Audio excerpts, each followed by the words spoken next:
እንደምን አድራችኋል? እግዚአብሔርን ስለዚህ ቤተክርስቲያን አመሰግናለሁኝ፣ ስለእናንተ አመሰግናለሁኝ።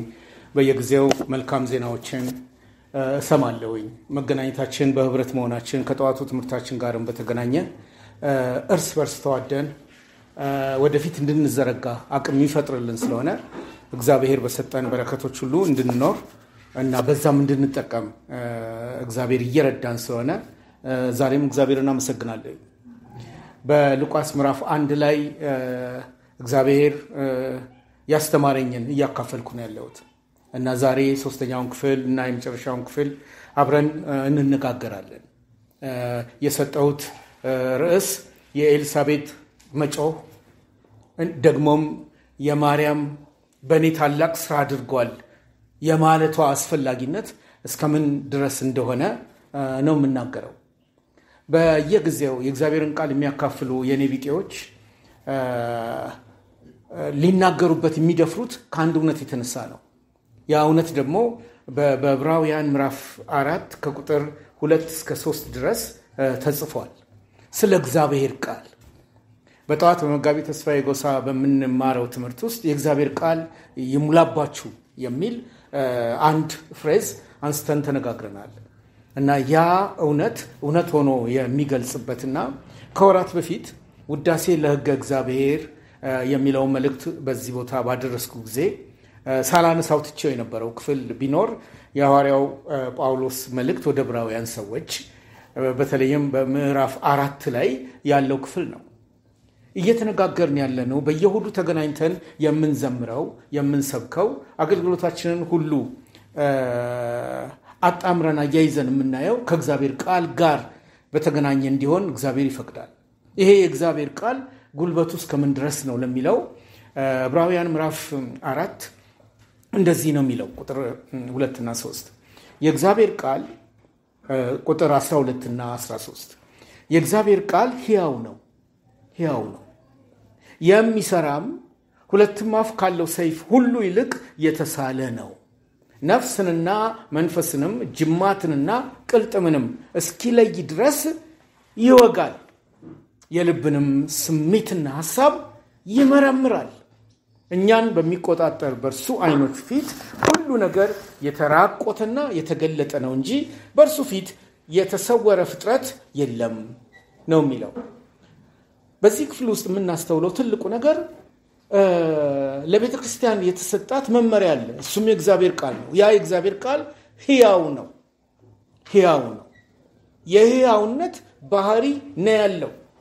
ሕያው ከመሆኑ የተነሳ በሰዎች ሕይወት ውስጥ ይሰራል። በሚሰራበት ጊዜ ደግሞ ሁለት አፍ ካለው ሰይፍ ይልቅ የተሳለ ነው። በመሳሉ ነፍስንና መንፈስን ጅማትንና ቅልጥምን እስኪለይ ድረስ ይወጋል። ውስጣችንን እግዚአብሔር መርምሮ ሊያሳየን የሚችልበት መንገዱ በዚህ ደረጃ ነው። ሌላው ቀርቶ የልብን ስሜትና ሐሳብም ሕያው ቃሉ ይመረምራል። ይሄ ነው የተሰጠን ስጦታ። ይህን መሰረት ባደረገ መንገድ ነው ያለፉትን 3 ሳምንቶች ትምህርታችንን እየተማርን ያለ ነው። ባለፈው ሳምንት ዝግጅቴ ላይ ከፈውስ ከሌላቸው የጤና ችግሮች ውስጥ አንዱ መርሳት ነው ብዬ ነበር። እኔ የምቸገረው በሱ ስለሆነ ነው። መርሳት፣ መዘንጋት፣ ተምረን እንዳልተማረ መሆን፣ አውቀን ደስ ብሎን ወጥተን ወዲያው ከኛ የሚርቅበት ሁኔታ አለ። ያ ደግሞ የሰው ልጆች ሁላችን ደካሞች ስለሆነን ነው። ይሄ ደካማነታችን ሊቀረፍ የሚችለው የእግዚአብሔር የሆነውን ሐሳብ በተደጋጋሚ መስማት ስንችል ነው። የሰማኑን ደግመን እንድንሰማውም ሲሆን ያ አቅም በውስጣችን ይፈጠራል፣ ይጸናልናል። የዛሬ 15 ቀን በመጀመሪያው ሳምንት ወደ እናንተ የደረስኩት ሉቃስ ምዕራፍ 1 ከ1 እስከ 25 ባለው ላይ ትንታኔ በመስጠት ነው። በዛ ውስጥ 4 መሰረታዊ ቁም ነገሮችን ጌታ አስተምሮኝ ነበር። ጌታ አስተምሮኝ ስለነበር ለእናንተ የማካፈል እድል ቤተክርስቲያን ሰጣኛለች። ይሄ ትልቅ በረከት ነው። እግዚአብሔር ያስተማረኝን ማካፈል፣ መተንፈስ የምችልበትን ስፍራ ማግኘት። 4ቱ ነገሮች ማናችንም በጎደለብን ሳንረታ በእግዚአብሔር ፊት ያለ ነቅፋ መኖር እንደምንችል በኤልሳቤጥና በዘካርያስ ሕይወት ውስጥ ተምሬያለሁ ነበር ያልኩት። ጉድለት ነበራቸው፣ ክፍተት ነበራቸው፣ መሰረታዊ ነገር ጎሏቸዋል። ግን በጎደለባቸው አልተረቱም። በጎደለባቸው ሳይረቱ በእግዚአብሔር ቤት በእግዚአብሔር ፊት ነው የሚለው ያለ ነቀፋ ይኖሩ ነበር። የማይቻለውን ነገር እግዚአብሔር አንስቶ በእኛ ላይ ጫና አይጭንም። የምንችለውን ልንኖረው የተገባውን ጸጋ የሚያበዛልንን ጉድለት ያለበትን ያንን እየኖርነው በጌታ ፊት ያለ ነቀፋ መኖር ይቻላል በሚለው እንስማማ የሚል ጥያቄ ነበር ከአራቱ አንደኛው ነጥብ።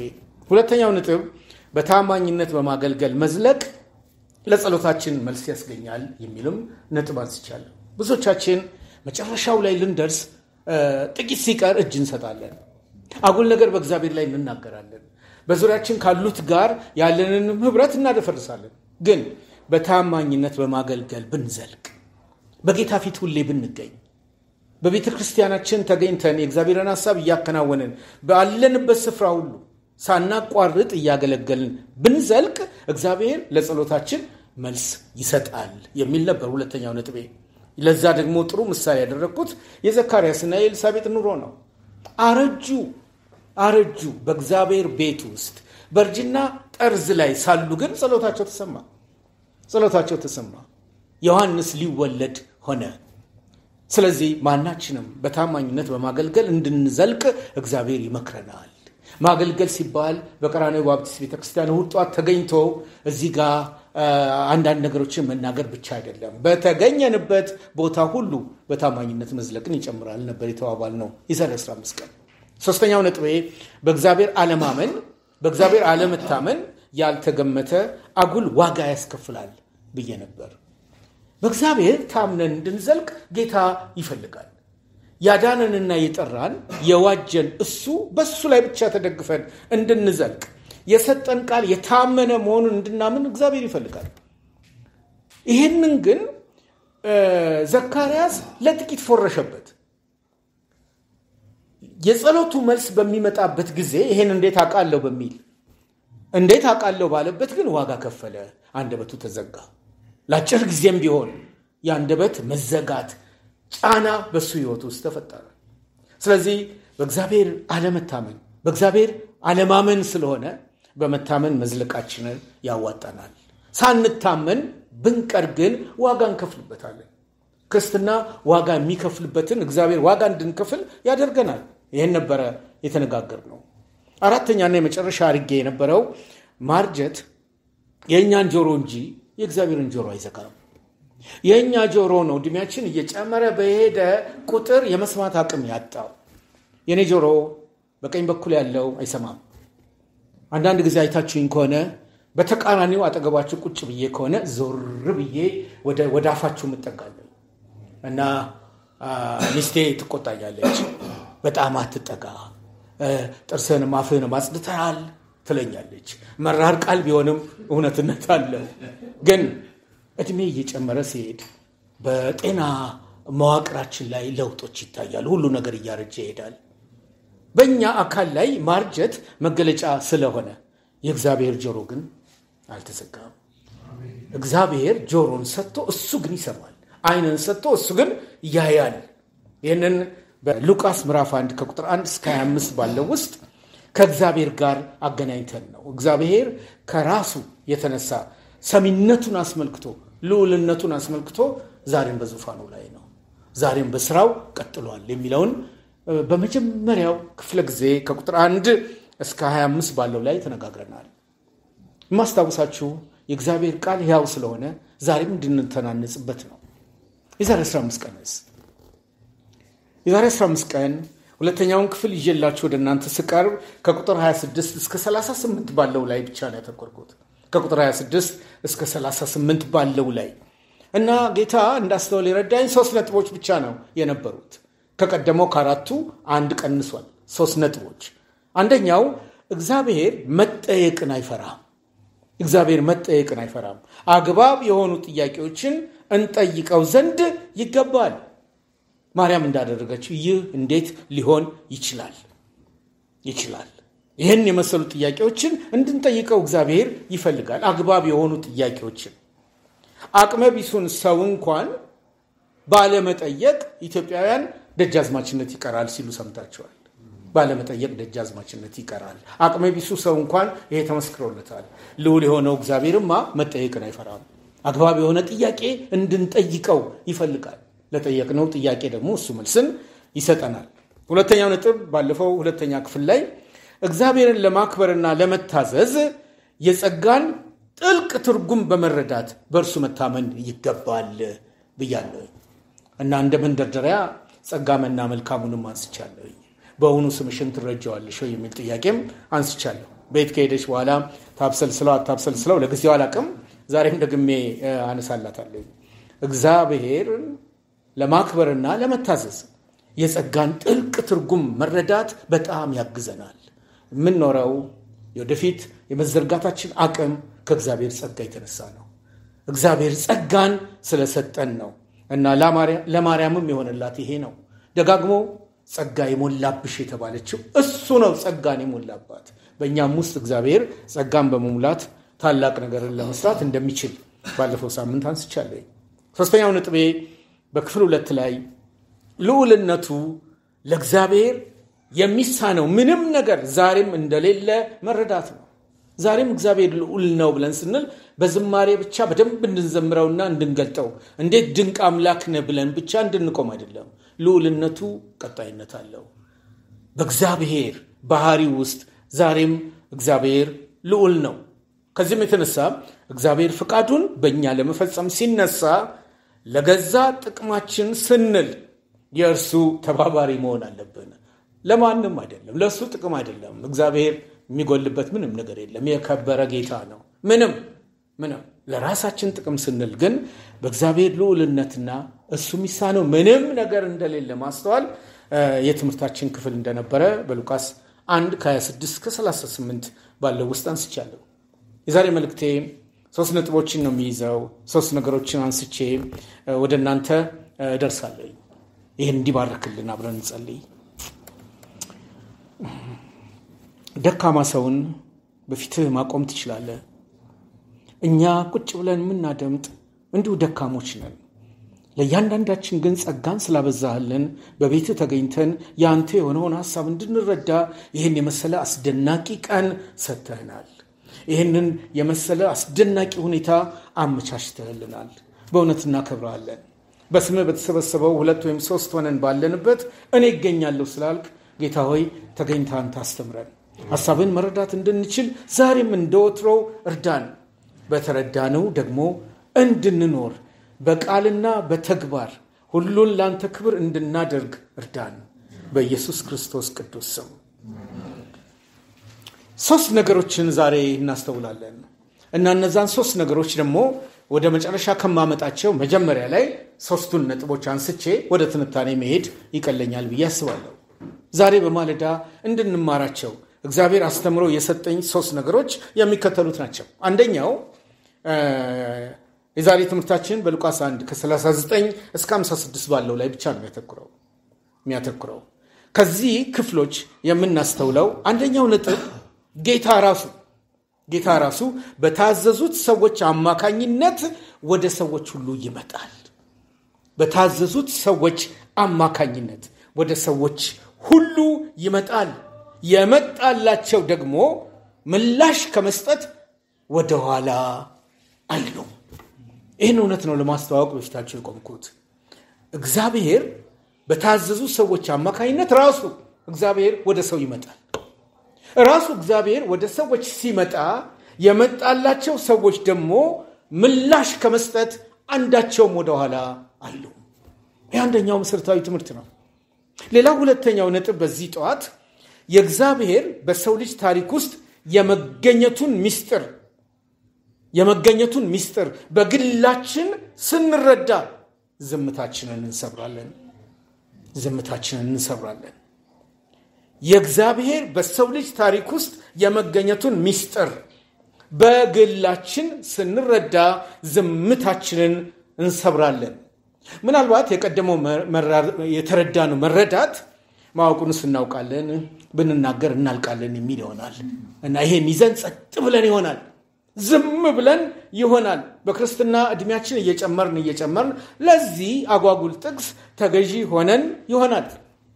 ነገር ግን የእግዚአብሔር በሰው ልጅ ታሪክ ውስጥ የመገኘቱ ምስጢር በግላችን ስንረዳ ማናችንም የነበረንን ዝምታ ጥሰን እናልፋለን እና እንናገራለን እና እንጽፋለን። መጋቢ ተስፋዬ ጎሳ ጠዋት ተስፋ ሰጥቶኛል። ፓስተር ወንድሙ እኮ ከዚህ በፊት ሶስታችን የጋራ መጽሐፍ አንድ ላይ ብናወጣ ጥሩ ነበር ብሎኝ ነበር አለኝ። ፓስተር ወንድሙ፣ ፓስተር ተስፋዬ፣ እንደገና ወንድሜ መና መልካሙ። እንዴት የሚደንቅ ነገር ነው! ዝምታን ጥሶ ማለፍ በስብከትም በጽሁፍም የሚገለጥ ስለሆነ ያሰቡትን እግዚአብሔር ይፈጽምላቸው። ነገር ግን ጌታ ወደ ግላቸውና ወደ እነሱ ስለመጣ ዝም ብለው እድሜያቸውን እንዲያሳልፉት ግን እግዚአብሔር አይፈቅድም። ይህንን እውነት በኋላ በማነሳው መረጃ ላይ አረጋግጣለሁ። ሶስተኛው ነጥብ ብርቱ የሆነው እርሱ በእያንዳንዳችን ብርቱ የሆነውን ስራ ሊያሰራን ዛሬም ይችላል። እግዚአብሔር የተመሰገነ ይሁን። ዛሬም ይችላል። ይህን እውነት የሚነግረን ሉቃስ ምዕራፍ 1 ነው፣ ከ39 እስከ 56 ባለው ውስጥ። ወደ መነሻ ነጥቤ ስመጣ ሉቃስ ለቴዎፍሎስ ይህንን ነበር ያሳወቀው። ክፍሉን አነባዋለሁ። ቁጥር 39 ላይ ነው የሚጀምረው። ማርያምም በዚያ ወራት ተነስታ ወደ ተራራማው ሀገር ወደ ይሁዳ ከተማ ፈጥና ወጣች። በደም ስሙኝ። ወደ ዘካርያስም ቤት ገብታ ኤልሳቤጥን ተሳለመቻት። ይሄ ቃል በጣም የሚገርም ነው። መሳለም ለካ ይቻላል። ተሳለመቻት። ኤልሳቤጥም የማርያምን ሰላምታ በሰማች ጊዜ ጽንሱ በማህፀኗ ውስጥ ዘለለ። በኤልሳቤጥም መንፈስ ቅዱስ ሞላባት። በታላቅ ድምፅ ጮኻ እንዲህ አለች፣ አንቺ ከሴቶች መካከል የተባረክሽ ነሽ፣ የማህፀንሽም ፍሬ የተባረከ ነው። የጌታዬ እናት ወደ እኔ ትመጣ ዘንድ እንዴት ይሆንልኛል? እነሆ የሰላምታሽ ድምፅ በጆሮዬ በመጣ ጊዜ ጽንሱ በማህፀኔ በደስታ ዘሏልና ከጌታ የተነገረላት ቃል ይፈጸማልና ያመነች ብፅዕት ናት አለች። ጥቂት እዚህ ክፍል ላይ ተናግሬ ወደ ቀጣዩ አልፋለሁኝ። በሰማችሁት ላይ የባልና ሚስቱ የዘካርያስና የኤልሳቤጥ ህይወት ከ6 ወር በፊትና ከ6 ወር በኋላ መሰረታዊ ልዩነት እንዳመጣ ልብ በሉ። የሁለቱን ሳምንቶች ትምህርት እያገናኛችሁ እንድትሄዱ ስለፈለኩ ነው። ከ6 ወር በፊትና በኋላ ባለው ላይ እነዚህ ባልና ሚስት መሰረታዊ የህይወት ለውጥ ኖሯቸዋል። ቀድሞ ስለነበረው የኑሮ ዘይቤያቸው ሉቃስ ከገለጠልን ቀዳሚ ጭብጦች መካከል የቀደመ ህይወታቸውን ሲነግረን ሉቃስ ያለን ኤልሳቤጥ መካን መሆኗን ነው የነገረን። ኤልሳቤጥ መካን መሆኗን ነግሮናል። ሁለቱም በእድሜያቸው አርጅተው እንደነበር አስነብቦናል። ሁለቱም በእድሜያቸው አርጅተው እንደነበር። ያ ብቻ አይደለም። ይሄን ጨምሮ ዘካርያስ በገዛፉ እኔ ሽማግሌ ነኝ ሚስቴም በእድሜው አርጅታለችና ይሄን በምን አውቃለሁ ማለቱንም አርድቶናል። ይሄ እንደ ማርዳት ነው የሚቆጠረው። ከዚህ በኋላ ግን ኤልሳቤጥ መጸነሷን እርሷም ለ5 ወር መሰወሯን ነግሮናል። ከጸነሰች በኋላ ልብ በሉ። ሉቃስ እየነገረን ያለው ዛሬም በህይወት ያለነው አንብበን እንድንማርበት ጭምር ነው። ከዚህም የተነሳ ከተገነዘብኩት ጥቂቱን ላካፍላችሁ። በእድሜ መግፋት መካከል ያለ ልጅ ያስቀራቸው የባልየው መካንነት አይደለም፣ የሚስቲቱ መካንነት ነው። ግልጽ ሆኖ ስለተጻፈ ኤልሳቤጥ ናት መካን ነበረች የተባለችው በሉቃስ መረጃ። መውለድ በሴትነት ህይወት ውስጥ የሚገለጽ ጸጋ ነው። ሴት ናት የምትወልደው፣ ወንድ አይወልድም። አሁን እዚህ የትራንስጀንደር ኢሹ እና የተለያየ ነገር ወንድ ጾታውን ቀይሮ እንዳረገዘ ሰምተናል። እሱን ለእግዚአብሔር ነው ምተው። ለማንኛውም የመውለድ ጸጋ በሴትነት ህይወት ውስጥ ብቻ የተሰጠ ነው።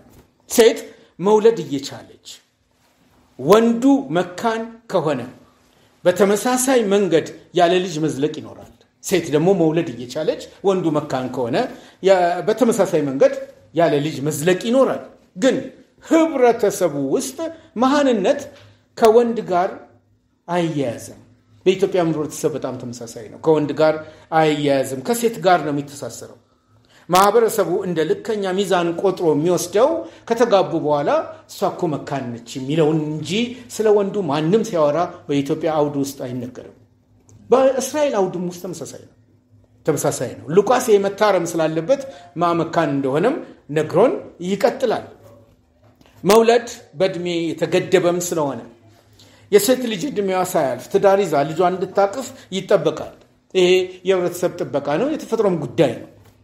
ባልና ሚስት ልጅን ካብራካቸው ባያገኙ ወላጅ የሌላቸውን ልጆች እንደ ራሳቸው ልጅ አድርገው ማሳደግ ይችላሉ።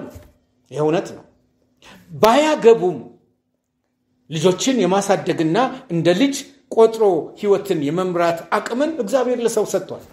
ሁሉ በሱ ፍቃድ ስር ስለሆነ በዚህ እውነት ውስጥ ታዲያ በአገራችን ማህኖና የሞተች ሴት ሲገጥመን ይለቀስላታል። ለመሃን ምን አላት ካለ መቀነቷ ነፍሷ እንደወጣ ይወረሳል ቤቷ ይላሉ። እና እቺ ሴት ማህንነቷን ካወቀች በኋላ ያልወሰደችው እርምጃ አለ። ልጆች አላሳደገችም። የተጣሉ ወላጅ የሚፈልጉትን አልወሰደችም። ካብራኪ እስኪወጣ ብላ ሊሆን ይችላል። የእግዚአብሔር ፍቃድ ግን ልጆች ሁላችንም እንዲኖረን ይፈቅዳል። ሴቶችም ወንዶችም ይሄን እድል ስላልተጠቀመች ይሄ የተለቀሰላት ባዶነቷን ይገልጻሉ አስለቃሾች። ከዚህ በላይ መካንነትን ደግሞ አንዳንዶች አለመታዘዝ ያመጣው ጣጣ ነው ብለው ደግሞ በዚህ አይነት ህይወት ውስጥ ያሉትን ያቀነጭሯቸዋል።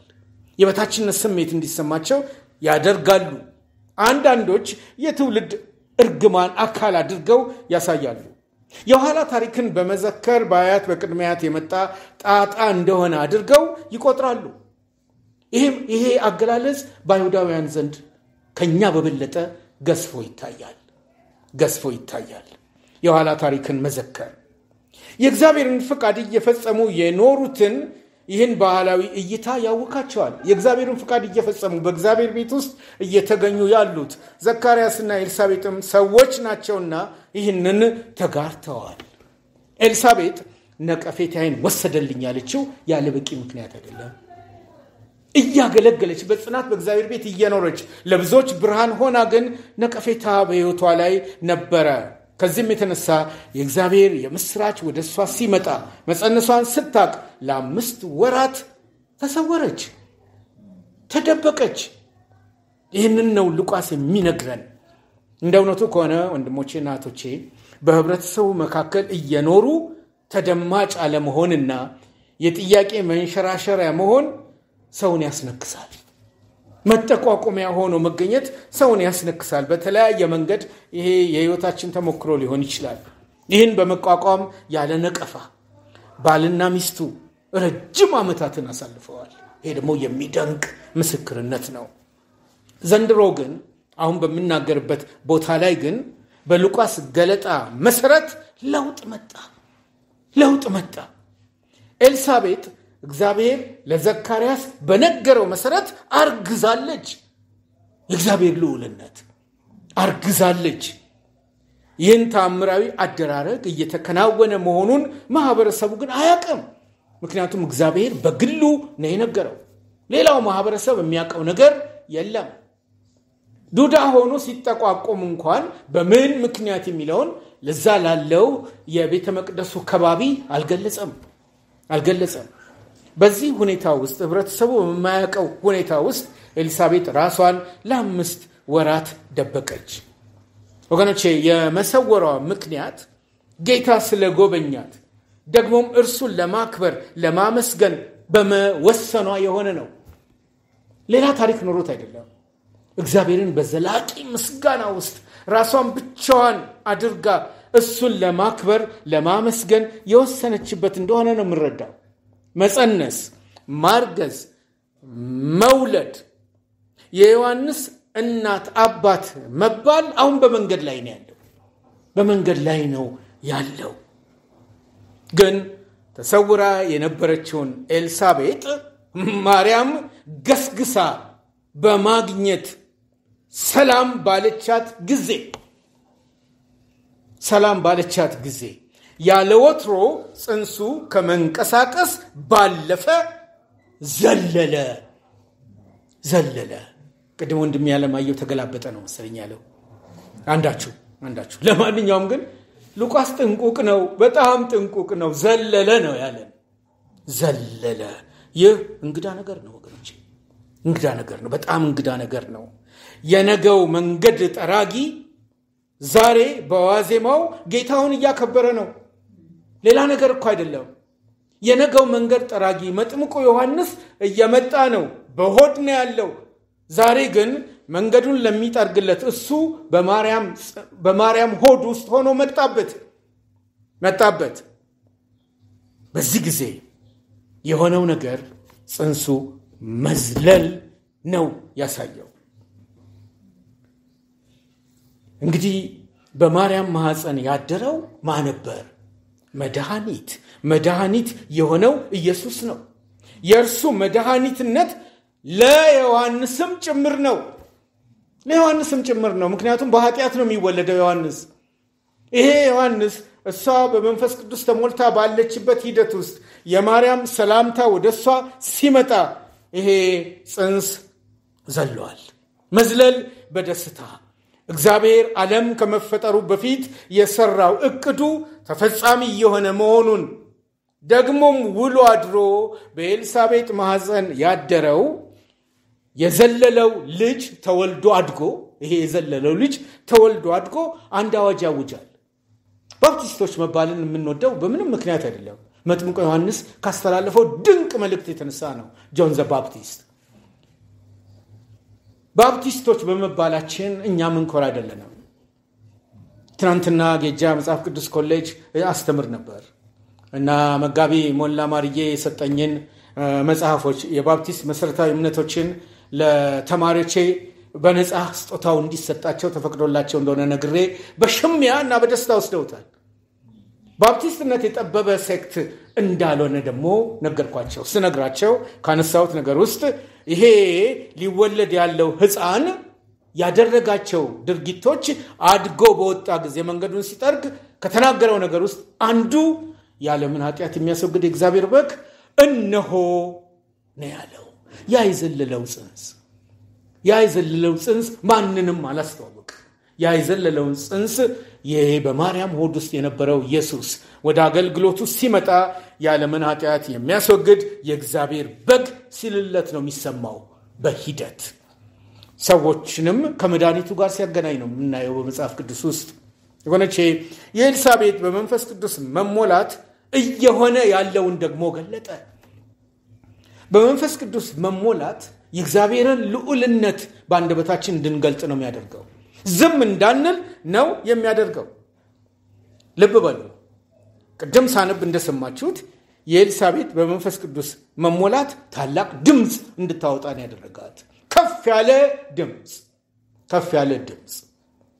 ድምፅ በታላቅ ድምፅ ማርያም የጸነሰችው የእርሷ የኤልሳቤጥ ጌታ መሆኑን አጸናች። የራሷ የኤልሳቤጥ ጌታ መሆኑን ነው የተናገረችው በንግግሯ ውስጥ። ልብ ብላችሁ ከሆነ ይህንን በመንፈስ ቅዱስ ተሞልታን የተናገረችው። በመንፈስ ቅዱስ መሞላት ማለት ሌላ ነገር አይደለም። ሙሉ ለሙሉ በእግዚአብሔር ቁጥጥር ስር መሆን ማለት ነው። የእግዚአብሔርን ሐሳብ በማያሻማ መንገድ ለሰዎች ማድረስ ማለት ነው በመንፈስ ቅዱስ መሞላት። ከመሞላቷ የተነሳ እየሆነ ያለውን የእግዚአብሔርን ስራ ተረዳች። በማንም ያልተስተዋለውን ምስጢር ገለጠች። እናም ወገኖቼ እርግጠኛ ሆና የምትናገረውን ልብ ብላችሁ ስሙ። ከጌታ የተነገረላት ቃል ይፈጸማል ነው ያለችው። ለማርያም ከጌታ የተነገረላት ቃል ይፈጸማል ነው ያለችው። ዘካርያስ ከጌታ የተነገረውን ቃል ሙሉ ለሙሉ ባለመቀበሉ ጫና ተፈጥሮበታል። ኤልሳቤጥ ግን ስለ ማርያም ስትናገር ማን እንደገለጠላት አይታወቅም። ማርያምን ለመጀመሪያ ጊዜ ነው እዛ ደርሳ ሰላም ያለቻት። በዚህ ጊዜ ውስጥ ግን መንፈስ ቅዱስ እውነትና ልክ የሆነውን ነገር ለሷ ደግሞ ገለጸ። ከጌታ የተነገረላት ቃል ይፈጸማል አለች። እንደ እውነቱ ከሆነ በቅርቡ ለማርያም የሆነላትን ቅድም እንዳልኩት ኤልሳቤጥ አታውቅም፣ ደግሞም አልሰማችም። ማንም ሊነግራት የሚችልበት ምንም መንገድ የለም። ኤልሳቤጥ ግን ጌታ መልአኩን ወደ ማርያም በመላክ የገለጠላትን ስራ ይፈጽማል እያለች ነው። ይህ የሚያስገርም የእግዚአብሔር መለኮታዊ መገለጥ ነው። የማርያም እንደ ቃል ይሁንልኝ ያለችውን ማለት ነው። እንደ ቃል ይሁንልኝ ያለችውን ሚስጥር እግዚአብሔር በስራ እንደሚተረጉም ይቺ ሴት ደግሞ አጸናች። ያረጀችው ኤልሳቤጥ በማህፀኗ ዮሐንስን ያዘለችው። እንደ እውነቱ ከሆነ ማርያም መጸነሷን የምታውቅበት መንገድ ያለ አይመስለኝም። ማርያም ራሷ እዛ ሄዳ መጸነሷን የምታውቅበት መንገድ ያለ አይመስለኝም። ወዲያው እግዚአብሔር እንደገለጠላት ነው ተነስታ የገሰገሰችው። ዘመድሽ ኤልሳቤጥ 6 ወር ሆኗታል በተባለች ወዲያው ነው ገስግሳ ሄደችው። ስለራሷ ምንም የምታውቀው ነገር የለም። አርግዛ ይሁን አይሁን ማርያም የምታረጋግጥበት ምንም መንገድ የለም ስል ወንድ አልተጠጋትም። አሁንም በድንግልና ነው ያለችው። ልጃገረድ ናት። አሁንም ልብ እንበል፣ ኤልሳቤጥ በመንፈስ ቅዱስ ተሞልታ ስትናገር ከአንድም 2 ጊዜ ደጋግማ የተጠቀመችበት ቃል ጌታ የሚል ነው። ጌታ የሚል ነው። እኔ በተረዳሁት ነው የምናገረው። በቁጥር 4 ላይ በቁጥር 43 ላይ የጌታዬ እናት ነው የምትለው። የጌታዬ እናት ወደ እኔ ትመጣ ዘንድ እንዴት ይሆንልኛል ብላለች። ይሄ ቁጥር 45 ላይ ነው የሚገኘው። ይሄ ቀዳሚው ቃል ነው። ቀዳሚው ቃል ጌታ የሚገልጸው በማህፀኗ ያደረውን ኢየሱስ ክርስቶስን ነው። በማህፀኗ ያደረው ኢየሱስ የእግዚአብሔር ልጅ መሆኑን ያበሰረችው። ይሄ ትልቅ ምስጢር ነው።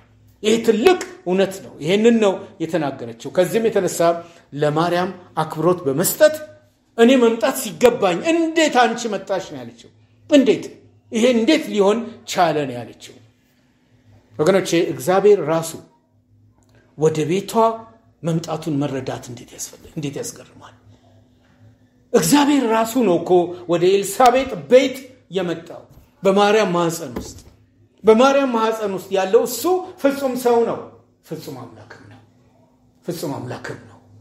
ከዚህም የተነሳ ጌታ መሆኑን እየመሰከረች ነው። በቀጣይ ይቺ ሴት ያነሰችው ሌላ ጌታም አለ። ጌታ መልአኩን የላከው እግዚአብሔር አብን ነው የሚመለከተው። ሌላው ሁለተኛው ቃል የሚገልጸን የጌታ ቃል እግዚአብሔር አብን ያሳያል። ታዲያ ይህን መረዳት ወደ እርሷ ያመጣው ማን ነው ካል መንፈስ ቅዱስ ነው። በመንፈስ ቅዱስ ተሞልታለች። በመንፈስ ቅዱስ ተሞልታ ይላላ። ስለዚህ እግዚአብሔር ሰዎች ያልተረዱትን የሥላሴ ምስጢር እንኳን ምስኪን በሆነችው በኤልሳቤጥ ሕይወት ውስጥ የእግዚአብሔር መንፈስ ቅዱስ በሙላት እንደገለጠ ይመስለኛል ነው ያልኩት። አንደኛው ጌታ ለኢየሱስ ከሆነ አንደኛው ጌታ ብላ ያለችው እግዚአብሔር አብን የሚገልጽ ከሆነ በመንፈስ ቅዱስ መሞላቷን ደግሞ አሁን ከተነገረን የሥላሴ ምስጢር በዚህ ቦታ ላይ አለ ማለት ነው። የማርያም እርግዝናን አስመልክቶ እንዳሁኑ ዘመን ያለምንም የሽንት ምርመራ ወይም ደግሞ ማቅለሽለሽ ወይም ከእርግዝና ጋር የተገናኙ የትኞቹንም አመላካቾች በእርሷ የሆነ መሆን አለመሆኑን የምትረዳበት ምንም መንገድ ሳይኖር የዛሬው የሰላምቷ ምላሽ ግን በሆዷ ኢየሱስ መኖሩን አረጋግጧል። በሆዷ ኢየሱስ መኖሩን ያረጋገጠው የኤልሳቤጥ በመንፈስ ቅዱስ ተሞልታ የሰጠችው ምላሽ ነው። ኤልሳቤጥ በመንፈስ ቅዱስ ተነድታ ሁሉ ሊረዳው የሚችለውን የምስራች ነው ያስደመጠችው። ያን የምስራች ከፍ ባለ ድምጽ ይህን መገለጥ የእግዚአብሔር በሰው ልጅ ታሪክ ውስጥ የመገኘቱን ምስጢር አስደማሚ ከመሆኑ የተነሳ በታላቅ ድምጽ ነው የምስራቹን የገለጠችው። ይሄ በታላቅ ጩኸት ስትናገር ጎረቤቶች ተሰባስበው ይሆን? ማቀው ነገር የለም። ዘካርያስ ከች ብሎ ይሄን የመስማት ዕድል አግኝቶ ይሆን? አላውቅም። ነገር ግን ዝምታውን ሰብረዋለች። እግዚአብሔር ወደ እርሷ ሲመጣ ምላሽ ሰጥታለች። ወደ ሁለተኛው ክፍልና ወደ መጨረሻው ክፍል ሲመጣ ማርያም እየሆነው ያለውን አደመጠች። በኤልሳቤጥ እየተገለጠ ያለውን አድምጣስ ምላሽ ሰጠች። ምላሿ እንደሚከተለው ነው። ማርያምም እንዲህ አለች፣ በደም ስሙ፣ ነፍሴ ጌታን ታከብረዋለች፣ መንፈሴም በአምላኬ በመድኃኒቴ ሐሴት ታደርጋለች፣ የባሪያይቱን ውርደት ተመልክቷልና። እነሆም ከዛሬ ጀምሮ ትውልድ ሁሉ ብፅዕት ይሉኛል፣ ብርቱ የሆነ እርሱ በእኔ ታላቅ ሥራ አድርጓልና ስሙም ቅዱስ ነው። ይህን የተናገረችው ይህን ብቻ ተናግራ አልቆመችም። ዓለም አቀፍ የሆነ መልእክትንም እንደገና ቀጥላለች። ምሕረቱም ለሚፈሩት እስከ ትውልድና ትውልድ ይኖራል፣ በክንዱ ኃይል አድርጓል፣ ትዕቢተኞችን በልባቸው ሐሳብ በትኗል፣ ገዢዎችን ከዙፋናቸው አውርዷል፣ ትሑታንንም ከፍ አድርጓል፣ የተራቡትን በበጎ ነገር አጥግቧል፣ ባለጠጎችንም ባዷቸውን ሰዷቸዋል። ለአባቶቻችን እንደተናገረ ለአብርሃምና ለዘሩ ለዘላለም ምሕረቱ ትዝ እያለው እስራኤልን ብላቴናውን ረድቷል አለች። የሚያስደንቅ መገለጥ ነው። የሚያስደንቅ መረዳት ነው አለች። ከዚያ ቁጥር 58 ላይ ማርያምም 3 ወር የሚያህል በእርሷ ዘንድ ተቀመጠች፣ ወደ ቤቷም ተመለሰች። ይሄን ነው ሉቃስ የሚነግረን። ማርያም ኤልሳቤጥ 6 ወር በሆናት ጊዜ ነው ሄደችው። 6 ወር በሆናት ጊዜ ነበር ወደ እርሷ የዘለቀችው። ከሄደች በኋላ ደግሞ በስንተኛው ጊዜ ልትመለስ ነው? 3 ወር ከእሷ ጋር ቆይታ አሁን ልትመለስ ነው። 3 ወር ተቀምጣ ለመውለድ ኤልሳቤጥ 2-3 ቀናት ሲቀራት ለምንድን ነው የምትመለሰው? ዘመድ ማረስ አይገባም? 6 ሲደመር 3 9 ወር ነው። ከዛ በኋላ ቀናት ናቸው የሚጠበቁት። ዘመድ እንዴት 9 ወር የሞላትን ነፍሰ ጡር ወሯ በገባ በ9ኛው ወር ይመለሳል ብዬ እንደ ልማዴ ጠየቁ። መጠየቅ አትፍሩ አላልኩም? ባለፈው ሳምንት እንደ ልማዴ ጠየቁ። የምላሼ ግምት ግን ጥንት የእስራኤል ሴቶች በፈርዖን ዘመን በግብፅ እንደነበሩት ዛሬም ጠንካሮች ሆነው ራሳቸውን ማገዝ ወይም ማዋለድ ስለሚችሉ ይሆን የሄደችባት? ማን ያውቃል? ወይስ ማርያም ወደ ወላጆቿ ቤት መመለስ የሚያስገድድ ሁኔታ በዛ ወቅት ተፈጥሮባት ይሆን? አላውቅም። ወይስ ዘካርያስ ተገቢ የሆነውን ኃላፊነት በአግባቡ እንዲወጣው ተፈልጎ ይሆን እንደባል? ለማንኛውም ማርያም ላይ ማተኮራችን ተገቢ ነው። ማርያም ላይ ትኩረት የሰጡ 3 አካሎች እንዳሉ ልብ እንዳላችሁ ተስፋ አደርጋለሁ። ከእግዚአብሔር የተላከ መልአክ አመስግኗታል፣ አትርሱ። በመንፈስ ቅዱስ የተቃኘች ኤልሳቤጥ አወድሳታለች፣ አትርሱ። በማህፀን ያለ ጽንስም በመንፈስ ቅዱስ ተመርቶ ዘሏል። እነዚህ ሁሉ ለማርያም ትልቅ ክሬዲት ሰጥተዋል። በዚች ሴት ላይ ትኩረት መስጠት ተገቢ ነው። ወንጌላውያን ከኢትዮጵያ ኦርቶዶክስ አማንያን ጋር ከሌሎችም ጋር አንዳንድ የምንጋጨው ለዚህ በምንሰጠው ክፍተት ሳይሆን አይቀርም። ለማንኛውም ግን በዚህ ሴት ላይ ትኩረት መስጠት ተገቢ ይመስለኛል።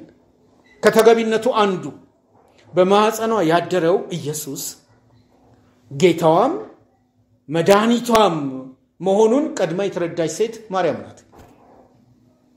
ይህን ልብ ማለት ያስፈልጋል። ቀድማ የተረዳች በማህፀኗ ያለው እሱ ጌታዋም ነው መድኃኒቷም መሆኑን ከማንም በበለጠ ቀድማ የተረዳች ማርያም ናት። ይህ ምስጢር ደግሞ ለገዢዎቹ ለሊቃውንቱ በጊዜው ለነበሩት አንቱ ለተሰኙ ለአንዳቸውም አልተገለጠም። ድነት ከመገለጥ ጋር መሆኑን ያሳየኛል። ለአንዳቸውም አልተገለጠም። ይህን ማርያም ቀድማ መረዳቷ እርሷ ላይ ትኩረት እንድንሰጥ ግድ ይለናል። ማርያም ትውልድ ሁሉ ብፅዕት ይለኛል ስትል የምትነግረን በክርስትና የታሪክ ጅማሮና ድምዳሜ ላይ ሁሉ ያለ አማራጭ ማርያም መድኃኒቱ እንደመጣ ለብዙዎችም ፈውስ እንደሚሆን ያለ ማንገራገር የተቀበለችውን መለኮታዊ መገለጥ ከእርሷ ጋር በማያያዝ እየመጣ የሚሄደው ትውልድ ሁሉ ይሄንን በማረጋገጥ ለእሷ ክሬዲት መስጠት አለበት። እያንዳንዳችን ለመዳናችን መሰረታዊ ምክንያት የእሷ መታዘዝ እንደሆነ ትውልድ ሁሉ ብጽዕት ይለኛል ብላ ስትል ለእኔ የተለየ ቦታ ይሰጣል ማለት አይደለም። ለሰዎች ድነት የመጣውን ኢየሱስን በመቀበል እንደ ቃል ይሁንልኝ ያለችው ያ የእግዚአብሔር ልዑል ሥራ በትውልድ ሁሉ መካከል ሊገለጥ ይገባዋል ነው የምትለው። ሌላ አዲስ ነገር አይደለም። ስለ ትውልድ የተናገረችው ስለሆነ ወገኖቼ ለሰው ልጅ ዘላቂ ችግር መፍትሄን የሰጠው ጌታችን ኢየሱስ ክርስቶስ ብቻ ነው። አትጠራጠሩ። ጌታችን ኢየሱስ ክርስቶስ ብቻ ነው ለሰው ልጅ ዘላቂ ችግር ነው ያልኩት። ዘላቂ ችግር በዚህ ጉዳይ መጪው ዘመን በስልጣኔ ረቆ ሌላ ግኝት ለኃጢአት ወይም ለሰው ልጅ ደንካራነት መፍትሄ ማምጣት አይችልም። ወደፊትም ነው ብላችሁ አንዳንዶች ዘመኑ በጣም ሰልጥኗል በሚል ተስፋ እናደርግ ከሆነ የሚያደርጉ ስላሉ ለኃጢአት መፍትሄ የሚያመጣ ምንም ዘመን አይመጣ ከኢየሱስ ክርስቶስ በቀር። እናም ወገኖቼ እግዚአብሔር በመካከላችን ሰው ሆኖ የደኮነበት መሰረታዊ ምክንያት ሁል ጊዜ ማርያምን ታሳቢ ያደርጋል። ጎን ለጎን ከውጀት ታሪኩ ፈንጠር ብለን የእሷን ንግግር ደግሞ ከሰማን አንድ እርምጃ ደግሞ ወደፊት ሄዳለች ማርያም። የማርያም ገለጣ ልዑል የሆነው እግዚአብሔር የዓለም ሕዝብ በሙሉ በንቃት የሚያስተዳድር እሱ መሆኑን ገልጻለች።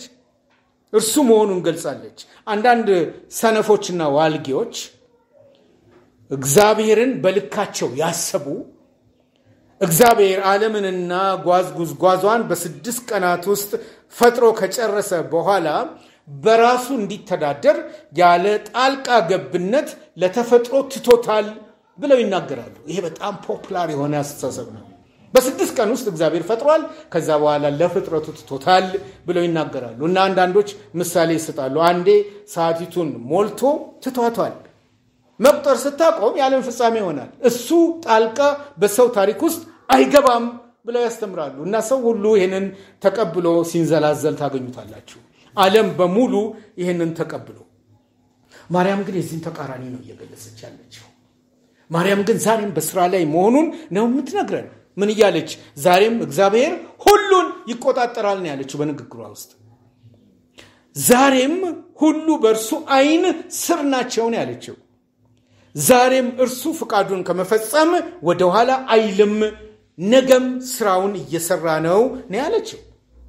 ወገኖቼ ሕዝቡን ይመሯቸው ዘንድ የሰየማቸው ገዢዎችና ነገስታት በአገራችን አብይ አህመድን እግዚአብሔር አስቀምጧል። እነዚህን የመሰሉ ነገስታት በእርሱ ግሳጼ ብቻ ሊወርዱ ሊወጡ የሚችሉ መሆናቸውን ነው የገለጠችው። በአሜሪካ ትራምፕን የመሰሉት በሁሉም ዓለም ውስጥ ገዢዎች፣ አስተዳዳሪዎች፣ ኃያሎች፣ ነገስታቶች ህዝብን እያስተዳደሩ ነው። ግን እነሱ ሁሉ በእግዚአብሔር ዓይን እይታ ውስጥ ናቸው። ይህን መርሳት የለባችሁም ነው የምትለው ማርያም።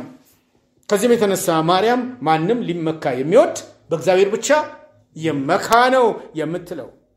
ወገኖቼ በሰው ለሰው ከሰው እየሆኑ ባሉት ሁሉ ላይ ማንም ምንም ስልጣን የለውም ነው የምትለው። ማንም ምንም ስልጣን የለውም።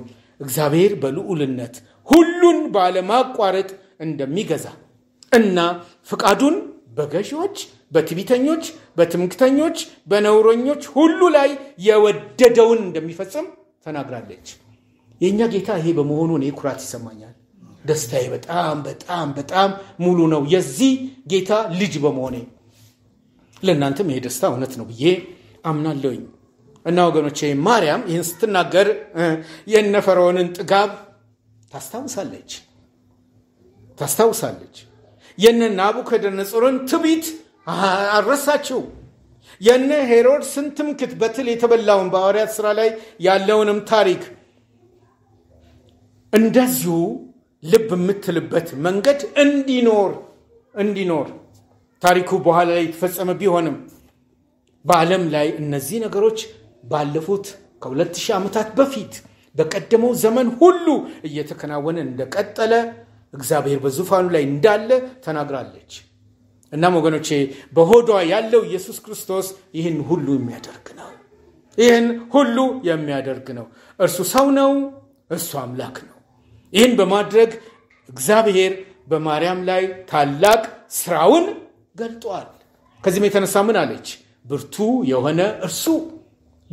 የሆነ እርሱ በእኔ ታላቅ ስራ አድርጓል ነው ያለች። ወገኖቼ አትርሷት። ማርያም ደካማ ሴት ናት፣ እንደ ማንኛውም ሰው። ማርያም የኃጢአት ዘር ያለባትም ሴት ነች። በዚህ ላይ ብዙ ኮንትሮቨርሻል የሆኑ ነገሮች ቢኖሩም ሰው መሆኗ ግን በዚህም ልክ ነው የሚገለጸው። ደካማ ናት፣ ዕውቅና የላትም፣ የቤት ልጅ ነች። ግን በማርያም ይህን የሰራ ጌታ ልብ እንበል፣ ዛሬም በእያንዳንዳችን እንዳይሰራ የሚከለክለው ምንም ነገር የለም። ወገኖቼ ዛሬ እዚህ ያለነው እኛ ደካሞቹን ዛሬም ብርቱ ስራ ሊሰራብን ማርያምን ይዞብን መጥቷል። እድሜያችን ሄደ ልንል አይገባም። ባለፈው ፓስተር ተስፋዬ ዘንባባውን አንስቶልናል።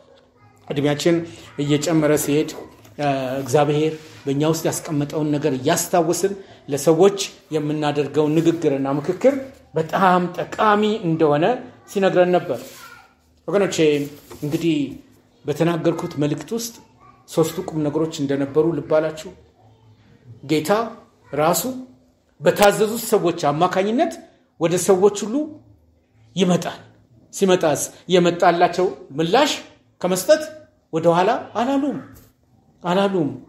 በማኅፀኗ ማርያም ኢየሱስን ይዛ ስትመጣ ምላሽ ከኤልሳቤጥ መጥቷል። ዝምተኛዋ ሴት እሷ ጨዋለች። ቅድም እንዳልኩት ተናግራለች። ይሄ እውነት ነው። ሌላው የእግዚአብሔር በሰው ልጅ ታሪክ ውስጥ የመገኘቱ ምስጢር በግላችን ስንረዳ ቅድም እንዳልኩት ዝምታችንን እንሰብራለን። በታላቅ ጩኸትም የተረዳነውን እውነት እንናገራለን። ታላቁ ጩኸት በምንናገረው ስብከት፣ በምናስተምረው ትምህርት፣ በምንጽፈው ጽሑፍ፣ በምንኖረው በቃልና በተግባር በተገለጠ ሕይወታችን ይታያል። ይሄንን እንድንሆን እግዚአብሔር እንዲረዳን ዛሬም እግዚአብሔር ይናገረናል። ሶስተኛውና የመጨረሻው ብርቱ የሆነው እርሱ በእያንዳንዳችን ብርቱ የሆነውን ስራ ሊያሰራን ዛሬም ይችላል። ሊያሰራን ያሰበው ብርቱ ስራ ምንድነው ወገኖቼ?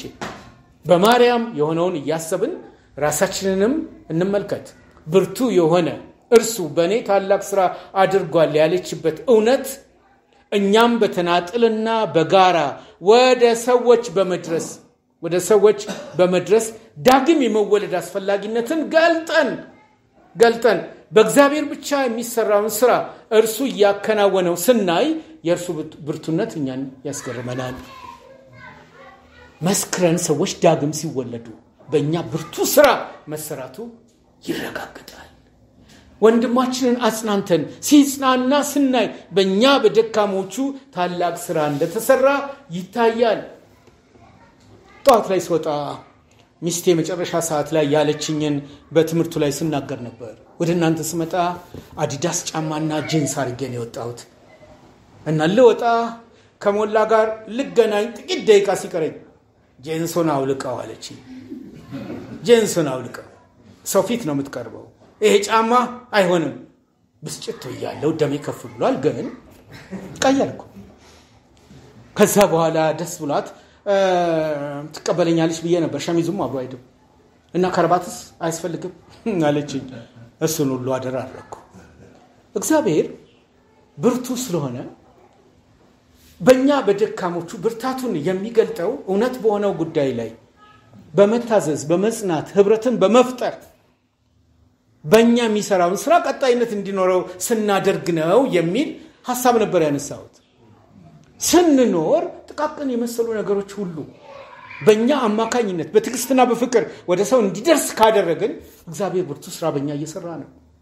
ካፈረስ ነው አቃቂር ካወጣንለት እና ወዲያ ከተው ነው በእኛ ሊሰራ ያሰበው ታላቅ ብርቱ ስራ ይከሽፋል። እንግዲህ ወገኖቼ በእኛ ላይ ብርቱ ስራ ብሎ እግዚአብሔር የሰጠን ክርስቶስን መግለጥ ነው። እኛ ሰውን ማዳን አንችልም። እግዚአብሔር ከጠራቸው ጋር የሚያገናኘን እሱ ራሱ ነው። ሁሌ ግን እንድንናገር እግዚአብሔር አዘናል። መንፈስ ቅዱስ ሰዎችን ዳግም እንዲወለዱ እሱ ነው የሚያደርገው። እኛ ሰውን ማዳን አንችልም በጭራሽ። ገንዘሩን እንድንዘራ የምስራችን ጮክ ብለን እንድንናገር እግዚአብሔር ይህንን ለኛ በዚህ መንገድ አድርሷል ብዬ አምናለሁ። እንግዲህ ወገኖቼ በእነዚህ በ3 ሳምንታት ያስተዋልኩት ትምህርት በጳውሎስ ቃል ይጠቃልላል እንዲህ በሚል ስጋን የለበሰ ሁሉ በእግዚአብሔር ፊት እንዳይመካ ነገር ግን የሚመካ በእግዚአብሔር ይመካ ተብሎ እንደተጻፈው ይሆን ዘንድ ከእግዚአብሔር ዘንድ ጥበብና ጽድቅ ቅድስናም ቤዛነትም በተደረገልን በክርስቶስ ኢየሱስ የሆናችሁ ከእርሱ ነውና ነው የሚለን። ይሄ በጣም የሚገርም ቃል ነው። አንደኛ ቆሮንቶስ ምዕራፍ 1 ከ29 እስከ 31 ላይ ይገኛል። የሶስቱንም ሳምንት መልእክት በዚህ ውስጥ ብታስቡልኝ ደስ ይለኛል። ነገ የካቲት 17 ነው። የካቲት 17 2017 ነገ የተወለድኩበት ቀን ነው። በነገው ዕለት እድሜ 63 ዓመት ይሞላል። ከዚህ ጊዜ በኋላ በምድር ስንት ሰዓት እንደምኖር ነው ያላቀም። በሰዓት ደረጃ ስንት ቀን እንደምቀጥልም አላቅም። ስንት ዓመት እንደምኖርም አላቅም። ግን ይህን ባላቅም አንድን ጽኑ እውነት ግን እረዳለሁ። የኋላዬን እየረሳው ወደፊት መዘርጋት እንዳለብኝ ግን አምናለሁ። ይህን ምኞቴን በስራ እንድትረጎም በጸሎታቸው አግዙኝ። የምኞት ለእናንተም ተመሳሳይ ነው ወገኖች፣ ለሁላችሁም ተመሳሳይ ነው። እንግዲህ በሚያልፈው ዘመናችን የማያልፈውን ስራ የእግዚአብሔር ፍቃድ የሆነውን በመስራት እንድንጸና ሁላችንን ጌታ በጸጋው ያግዘን። አመሰግናችኋለሁ ስላደመጣችሁኝ። እንጸልይ። አመሰግናለሁ ጌታ ሆይ ሁላችን በፊት እንድንገኝ ስለረዳሃን፣ የኔንም ምስኪንነት ሳትንቅ ሐሳብን ስለገለጥክልኝ፣ እናገረው ዘንድ እንደሚገባ አምኜ ለወንድሞቼና ለእህቶቼ እንድናገር ጤናም ጸጋም ማስተዋልም ስለሰጠኝ አከብርሃለሁ። ወገኖቼ በተከታታይ 3 ሳምንት የተማርነውን ትምህርት ለሕይወት ታደርግላቸው፣ ለጥቅም ታደርግላቸው ዘንድ እለምንሃለሁ። እኔንም በቆምኩበት እያስተማርከኝ እንድትቀጥል እለምንሃለሁ። ሁሉ ለአንተ ክብር ይሁን በኢየሱስ ክርስቶስ ቅዱስ ስም።